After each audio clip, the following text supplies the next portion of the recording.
Hey, hey, Hey, we're back. So you know we have lives, and so we gotta kind of like knock these videos out when we can. So but y'all understand, we don't have to keep telling y'all every time y'all see us in the same clothes. So just letting you know, so we probably do a good three to four videos at one time, so that we could get videos out. But we find it fun when we do it, so we do it. We do it. So this time we're going to talk about 13 reasons why. Y'all remember, have any of you watched 13 Reasons Why? Do you know what it's about? Well, if you come back, we'll let you know. Stay tuned. Alright, so I had noticed on Facebook a lot of people were saying if you have school-age children, watch 13 Reasons Why. It's a good show. It'll, open up dialogue or whatever. And I noticed my older son, the 20-year-old, he said, "Mom, it's a good show. Watch it." So one night I stayed up all night watching it. And I know a couple other people that stayed up watching 13 Reasons Why on Netflix. And I think it originally aired on HBO. No, I want to say it was on one of the different networks like CW or something like that. Okay. I'm not sure which one, but something like CW or FYI. So the premise about the show, and if you haven't watched it and you want to watch it, you don't like spoilers, go ahead on and stop this video and go watch it. Yeah. But the premise of the show is a girl had some things happen to her, and she was upset with a number of people in her school. So she decided that if no one helped her, if nobody put forth the effort to help her, that she would kill herself, and she would essentially blame it on them, why she killed herself, because they failed to be humans. And so I guess that's how they failed to be sympathize and empathetic with her. Yeah. So she sends a set of tapes to a number of people, and whenever you get finished with the set of tapes, you're supposed to pass it on to the next person. And the show is the second to the last guy who got the tapes, who was a good friend of hers. He actually liked her, but he was the one that got the tapes, and so he was going around a lot of the stuff that was happening to her he didn't know about, and she was revealing it all in the tapes about why this person contributed to her wanting to kill herself. Basically, woe is me tapes. There were real reasons. There were real bad things that people had done to her. There's more than just a simple woe is me, because you stump your toe, woe is me. But these were things that nasty, vile things that some of it was, you can get over that, but other stuff was, nasty, horrible things that. Like what? People, well, one guy that you could say was bad or wasn't bad. One guy had been taking pictures of her and took a picture of her and another girl kissing, and then that girl didn't stand up for her. That girl turned on her, and then her best friend started dating the guy that she liked, that her best friend knew she liked, and so those are the kind of things that, well, it's me. But when it comes to you being in a room while your friend is raped, and you not know, and no one knowing that you're in the room, and then after your friend is raped, nobody does anything about it. You find out that her boyfriend actually knew that the guy was going in the room to rape her, and you heard it and you saw it, and you knew your friend had been raped, but your friend wakes up and doesn't remember, and says that it's not true. Not only does she not remember, she says it's not true. It could not have happened. And then the same guy that raped your friend turns around and rapes you, and you go and you tell your school counselor that there's something wrong, that you really need to talk about it, and he sweeps it up under the rug and he doesn't take care of it, and that was his job. So those are the three things that I think there are not woe is me things. But I still think that the way she deemed to take care of it was cowardly. Instead of saying, look, so-and-so raped me, you giving people a chance, and stuff happens. I mean, situations, if the phone had ring right at the time, if other stuff wasn't more pressing for this man, you know, he was a young man with a wife and 2 kids, and it was just like things that she didn't know that other people are dealing with. She is looking at her life like it's just her life, that people are doing things to her, but she's not knowing that other people are having things done to them, and that's why it attributes to them, and that's why we all are the center of our own universe. Yeah, okay, so getting into what the gist of the, really why we want to make this video about 13 reasons why, is I think the first thing we should talk about is depression. Depression is real.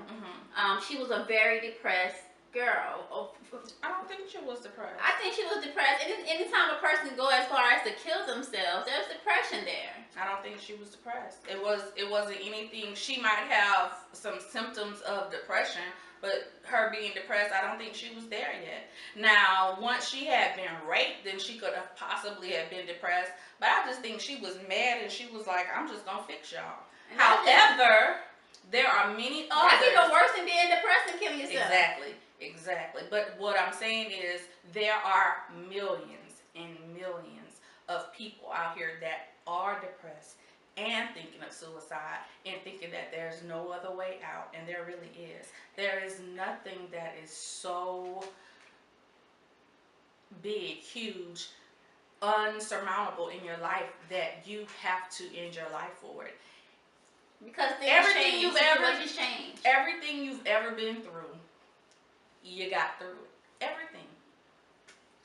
Yeah, things change, situations change. Now, I'm not saying it's not bad, it don't hurt, don't feel good at the time. Whatever the reason, if she was depressed, if she wasn't depressed, if she was just mad and wanted to get back at people, even though that didn't work, she just killed herself. It was dumb. I mean, it hurt her parents. Her parents had nothing to do with any of the reasons why but you know, she was the only child. I mean, outside of that, to me, the whole premise of the show is glorifying suicide.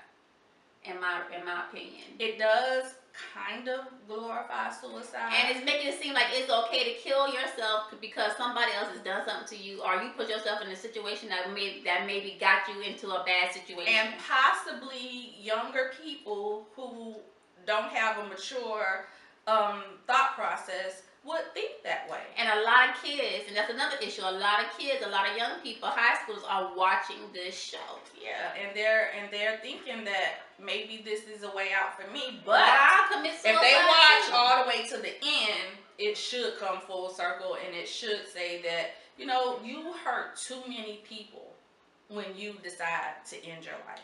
But the thing is, they have to watch it to the end. That's the thing.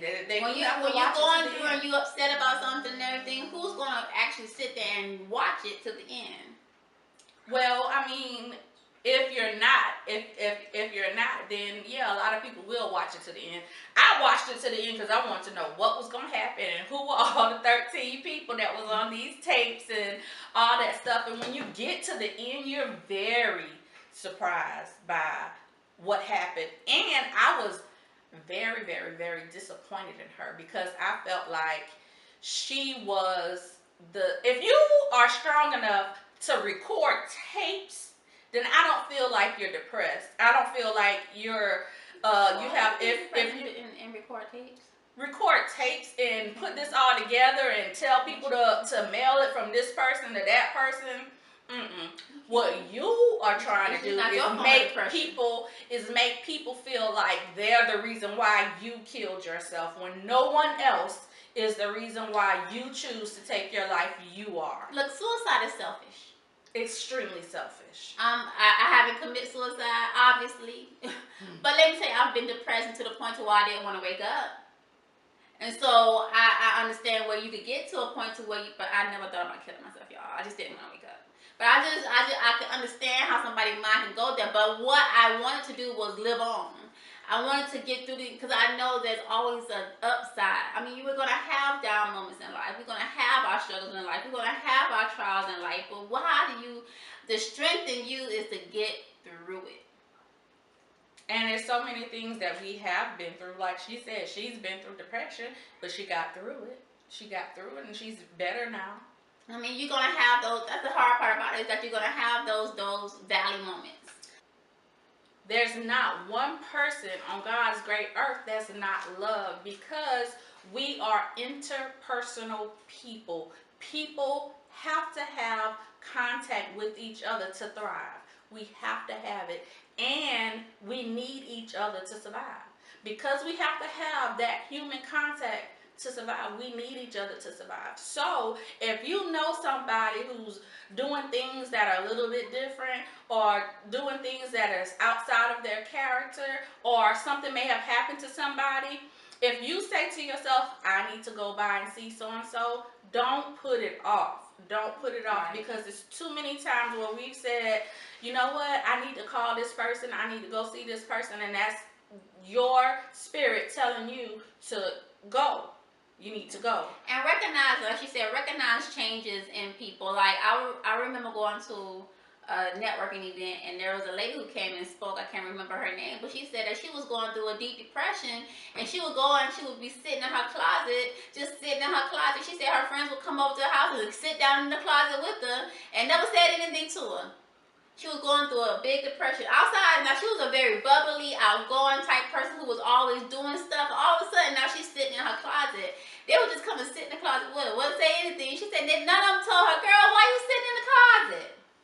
But you need that. And you know, sometimes when you call yourself a friend, things are gonna be uncomfortable. And sometimes when you call yourself a friend, things are gonna be hard. Your friends are gonna fight you. They're not gonna want to, because they're depressed, they're sick. Let me tell you, one of the best type of friends you can have is a friend who can call you on your stuff. And you got to know that when your friend call you on your stuff, that friend is being a friend and not trying to hate on you. Exactly. And not being mean on you. Exactly. Being mean. So you have to, because when people love, that's love. Yeah. Who needs somebody who's just gonna go sit in the closet with you I don't need depressed? I don't need you to sit in the I don't closet. need you to join me in my depression. I need you to tell me, hey, what get up. Yeah, come on. Get on up out of there, get out the closet. So yeah. I mean, that's the biggest thing that we really want to say about 13 Reasons Why. We'll put information for depression hotline, just when you need somebody to talk to. Hey, and if you're Christian and everything, you know, sometimes you need somebody to talk to also. Yeah. You know, and depression, like if your friend had a cold, you wouldn't go in your friends and tell them, you know what, you got a cold, get on up from there. They got the flu, they got cancer. You wouldn't say, get on up from there. Depression is a sickness, just like cancer, just like the flu, just like a cold. They need help. If your friend or if anybody is out there, you need medical help. You need medical attention, because there's things about my life that I didn't recognize until somebody said, hey, this, and this. And then you're like, oh, then you can work through things when you recognize them. So there's nothing wrong with seeking help and getting the help that you need if it's going to prolong your life and make your life better. Right. And don't get that woe is me attitude if that's you. You know what I'm saying? Like, things we do in our lives, sometimes we put ourselves in positions that we have to work ourselves out of bad decisions. We've all been there. Yeah. We've all made poor decisions. But there ain't nothing that you have gone through that is not common to man. Common. So that means that a lot of things that you've gone through, a lot of people have already gone through it. There's nothing new under the sun. And there's no condemnation. There's no condemnation. So don't stop putting it on yourself. So yeah, like I said, we'll put some information in the down bar about where you could call, and if you need somebody to talk to and everything. And you know, our email address is right there. If you need us, reach out to us and we will be there to help you. We'll talk to you. We'll call you. We'll do whatever you need us to do what we can, whatever is in our power to help you, because we love you and we need you to survive. Right. Sometimes somebody just need a listening ear. Yes. So yes. Of course, you guys believe in yourself, because if you can do that, you can accomplish anything. So spread your wings and let the fairy in you fly.